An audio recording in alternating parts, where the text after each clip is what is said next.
નમસ્કાર વિદ્યાર્થી મિત્રો, આજે આપણે ધોરણ 8 માં સામાજિક વિજ્ઞાન બીજું સેમેસ્ટર છે તેનો પહેલો પાઠ છે ધાર્મિક સામાજિક જાગૃતિ વિશે આપણે અભ્યાસ કરીશું.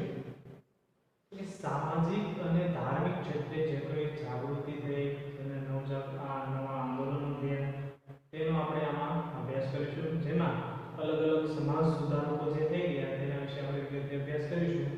તો આ વિડિયોમાં આપણે ધાર્મિક સામાજિક જાગૃતિમાં રાજા રામમોહન રાય, દયાનંદ સરસ્વતી અને રામકૃષ્ણ પરમહંસ વિશે જોઈશું. તો ચાલો શરૂ કરીએ.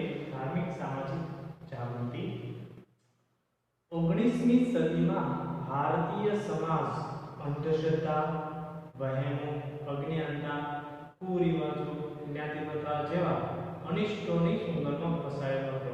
એટલે કે 19મી સદીની જે શરૂઆત છે તેમાં ભારતના જે લોકો છે તે અંધશ્રદ્ધામાં, વહેમોમાં, અજ્ઞાનતા, કુરિવાજો, અલગ અલગ જે કુરિવાજો હતો તેમાં જ્ઞાતિ પ્રથા જેવા અલગ અલગ સામાજિક દૂષણો છે તેમાં ફસાયેલો હતો. સંકુચિત અને ઉપમંડુક સમાજ એટલે કે જે સમાજ સંકુચિત છે કે જે વિકસિત નથી, જે સમાજ પાછળ રહી ગયો છે તેવા સમાજની સ્થિતિ અને તેની સ્ત્રીઓની સ્થિતિ બહુ ખરાબ હતી. બાળકીને દૂધપીતી કરવાનો રિવાજ, સતી પ્રથા, વિધવા વિવાહ નિષેધ વગેરે જેવા કુરિવાજો વ્યાપેલા હતા. એટલે કે બાળક જન્મ થાય તેમાં જો બાળકી હોય તો તેને દૂધપીતી કરવામાં આવતી હતી. એટલે કે જન્મની સાથે જ તેને મારી નાખવામાં આવતી હતી. જો કુરિવાજો હતા. સતી પ્રથા એટલે કે કોઈ સ્ત્રી છે એનો પતિ જો અવસાન પામે તો તેના પતિ સાથે સ્ત્રીને પણ સળગાવી દેવામાં આવતી હતી, જેને સતી પ્રથા કહે છે. તેવા કુરિવાજો હતા. ત્યારબાદ વિધવા વિવાહ નિષેધ એટલે કે કોઈ પુરુષનું અવસાન થાય તેની સ્ત્રી જે વિધવા થાય છે તેનો બીજી વાર વિવાહ નહોતો થતો. આવા અલગ અલગ કુરિવાજો વ્યાપેલા હતા ભારતમાં. ત્યારબાદ પાશ્ચાત્ય સંસ્કૃતિના કારણે આવા દૂષણો દૂર કરવા માટે 19મી સદીમાં નવ જાગૃતિ આવી. એટલે કે પાશ્ચાત્ય સંસ્કૃતિ એટલે પશ્ચિમી દેશોની જે સંસ્કૃતિ છે તેના કારણે ભારતમાં આવા જે દૂષણો છે, સામાજિક દૂષણો તેને દૂર કરવા માટે નવ જાગૃતિ 19મી સદીમાં આવી. તથા ધાર્મિક અને સામાજિક સુધારણાના આંદોલનો શરૂ થયા. એટલે કે ધાર્મિક ક્ષેત્રે અલગ અલગ આંદોલનો થયા, તેમજ સમાજમાં સુધારો લાવવા માટે પણ અલગ અલગ આંદોલનો થયા હતા. તો આવા જે સામાજિક સુધારામાં જે આંદોલનો થયા તેમાં સૌપ્રથમ નોખરે કોણ છે તો કે રાજા રામમોહન રાય એ પ્રથમ ગણવામાં આવે છે. તો આપણે અહીંયા જોઈશું કે રાજા રામમોહન રાય વિશે આપણે જોઈએ તો કે રાજા રામમોહન રાયનો જન્મ ઈસવીસન 1772 માં ક્યારે 1772 માં જન્મ થયો હતો રાજા રામમોહન રાયનો.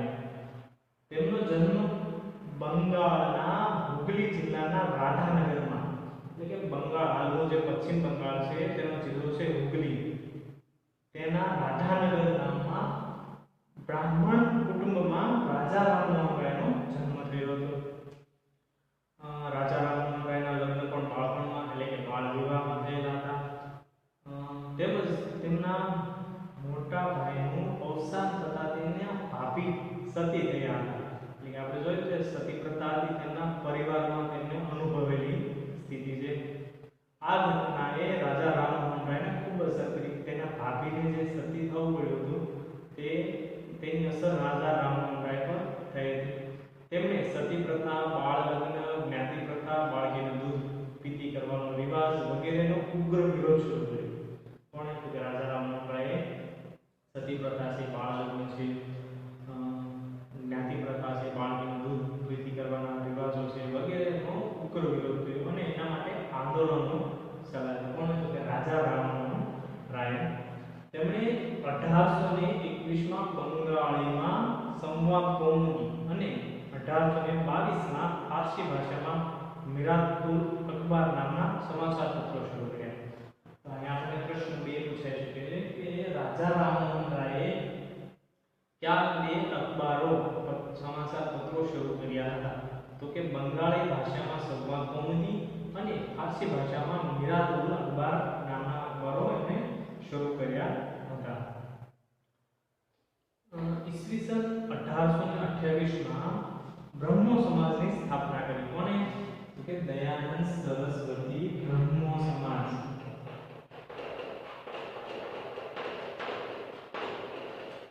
બ્રહ્મો સમાજની સ્થાપના કરી રાજા મોહન રાયે 1828 રાજા રામમોહન રાયે કોલકાતામાં હિન્દુ કોલેજની સ્થાપના કરી.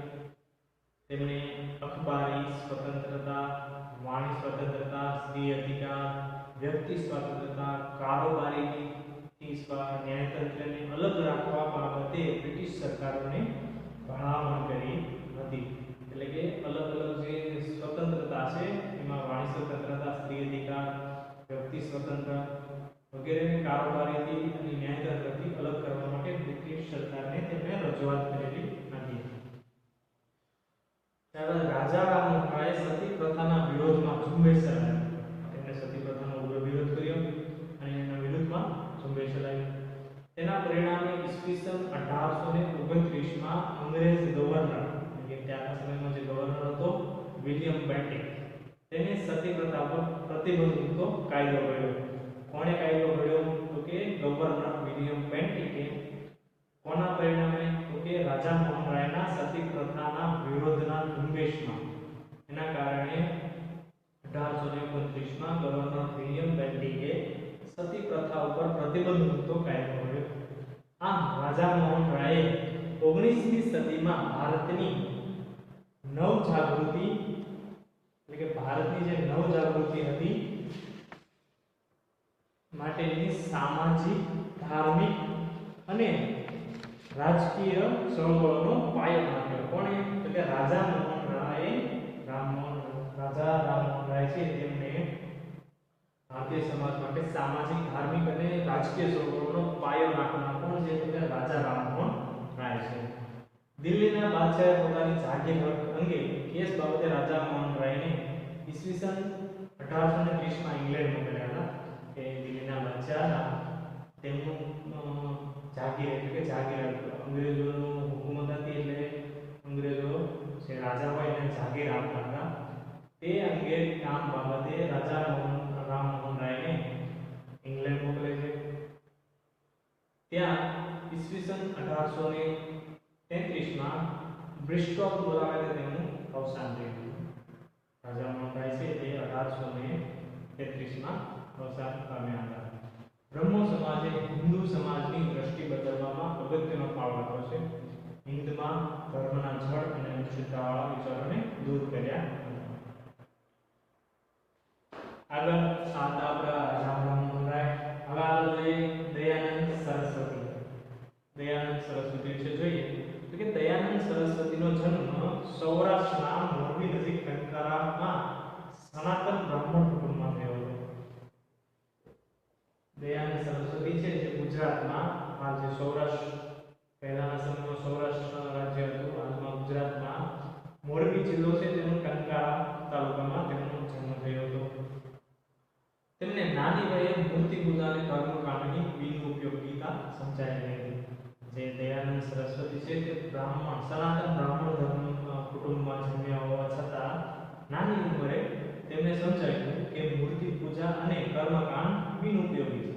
એટલે કે મૂર્તિ પૂજા એ વ્યર્થ છે, તે ઉપરાંત કર્મકાંડો જે થાય છે અલગ અલગ તે પણ બિનઉપયોગી છે, વ્યર્થ છે, તેવું તેમને નાની વયમાં સમજાઈ ગયું હતું.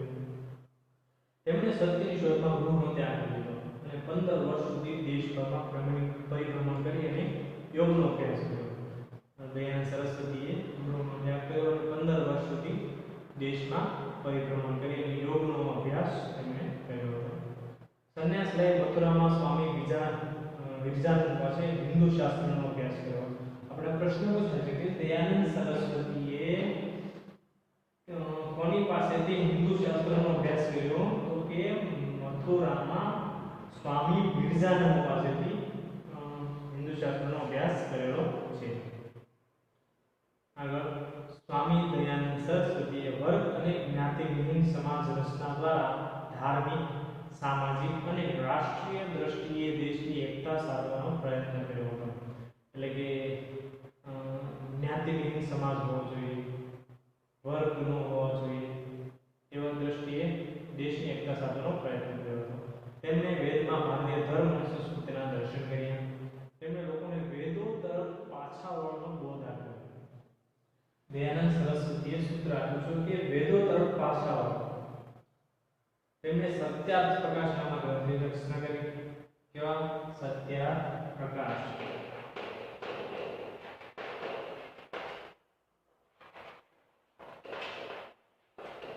ગ્રંથની રચના દયાનંદ સરસ્વતીએ કરી હતી. તેમણે જણાવ્યું કે વેદોમાં મૂર્તિ પૂજા, ક્રિયાકાંડ, બાળ, વનસ્પતિ પ્રથા, અપૃચ્છતાનો ઉલ્લેખ થયો જ નથી. તો આપણે અત્યારે શા કારણે ત્યાં બધું પકડીને બેઠા છે તેવું કરીને તેને સૂચવ્યું કે વેદો તરફ પાછા વળો. એટલે કે વેદો તરફ પાછા વળવાથી મૂર્તિ પૂજા નાબૂદ થાય છે, કર્મકાંડો થાય છે, બાળ અટકી જાય છે, સતી પ્રથા બંધ થાય છે, અપૃચ્છતા નાબૂદ થાય છે. એટલે એમણે કીધું કે વેદો તરફ પાછા વળો.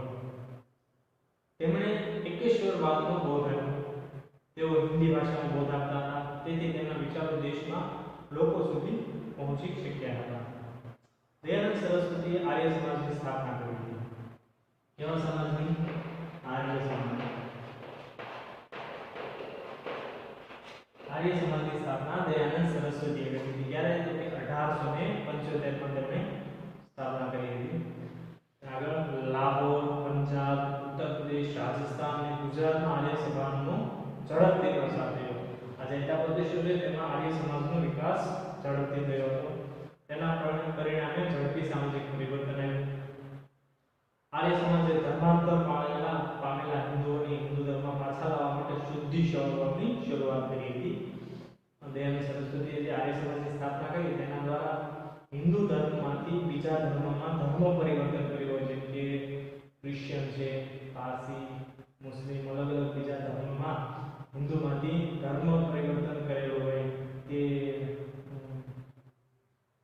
સ્વીકારેલો હોય કે બીજો ધર્મ સ્વીકારવાની ફરજ પાડી હોય તેવા હિન્દુઓને પાછા આવવા માટેનો પ્રથમ માર્ગ ખુલ્લો કરવામાં આવ્યો હતો શુદ્ધિ ચળવળ દ્વારા.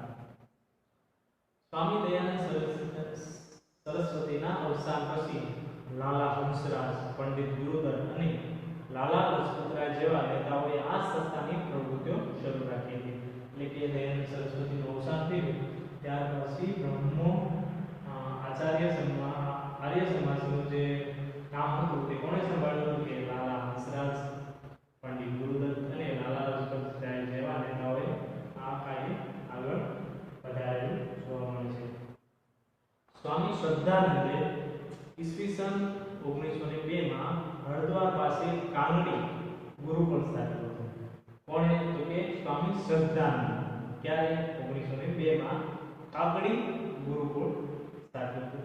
આપણા ગુજરાતમાં વડોદરામાં આર્ય કન્યા વિદ્યાલય શરૂ કરવામાં આવ્યું, જેમાં શિસ્ત, શ્રમ, સંયમ અને ચરિત્ર પાઠોનું શિક્ષણ આપવામાં આવતું હતું. તો આ આપણા દયાનંદ સરસ્વતી. હવે આપણે આગળ જોઈએ રામકૃષ્ણ પરમહંસ. જે રામકૃષ્ણ પરમહંસ છે એ સ્વામી વિવેકાનંદના ગુરુ હતા. આપણે જોઈએ રામકૃષ્ણ પરમહંસ ભારતીય સંસ્કૃતિના જ્યોતિધર અને બધા જ ધર્મોના સત્યને પામનાર સંત અને સુધારક હતા. કોણ? કે રામકૃષ્ણ પરમહંસ. તે ભારતીય સંસ્કૃતિના જ્યોતિધર તેમજ બધા જ ધર્મોના સત્યને પામનાર સંત અને સુધારક હતા. તેમનો જન્મ બંગાળના હુગલી જિલ્લાના કામાપુકુર ગામમાં થયો હતો. ગામનો જન્મ પણ પશ્ચિમ બંગાળમાં થયો હતો. તેમને બાળપણથી જ ધાર્મિક પ્રવૃત્તિમાં રસ હતો. તેમણે કોલકાતા પાસે આવેલા દક્ષિણેશ્વરમાં કાલી માતાના મંદિરમાં પૂજારી હતા. કાલી માતાના પૂજારી હતા રામકૃષ્ણ પરમહંસ. તેમણે ઈશ્વરને વિવિધ રૂપે પામવાનો પ્રયત્ન કર્યો હતો. તેમના શુદ્ધ ચરિત્ર અને જ્ઞાન ભક્તિના ઉદ્દેશથી અનેક લોકો તેમની પાસે આવ્યા હતા. કેશવચંદ્ર સેન, દયાનંદ સરસ્વતી જેવા ધાર્મિક અને સામાજિક સુધારકો તેમની મુલાકાત લઈ શક્યા હતા. પાશ્ચાત્ય અસરમાં આવેલા લોકોને રામકૃષ્ણ પરમહંસના બોધથી પોતાના ધર્મ અને સંસ્કૃતિમાં પુનઃશ્રદ્ધા પેદા થઈ.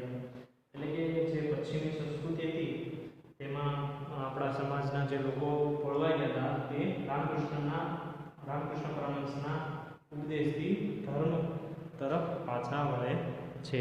તો આ હતા આપણા રાજા રામમોહન રાય, દયાનંદ સરસ્વતી અને રામકૃષ્ણ પરમહંસ.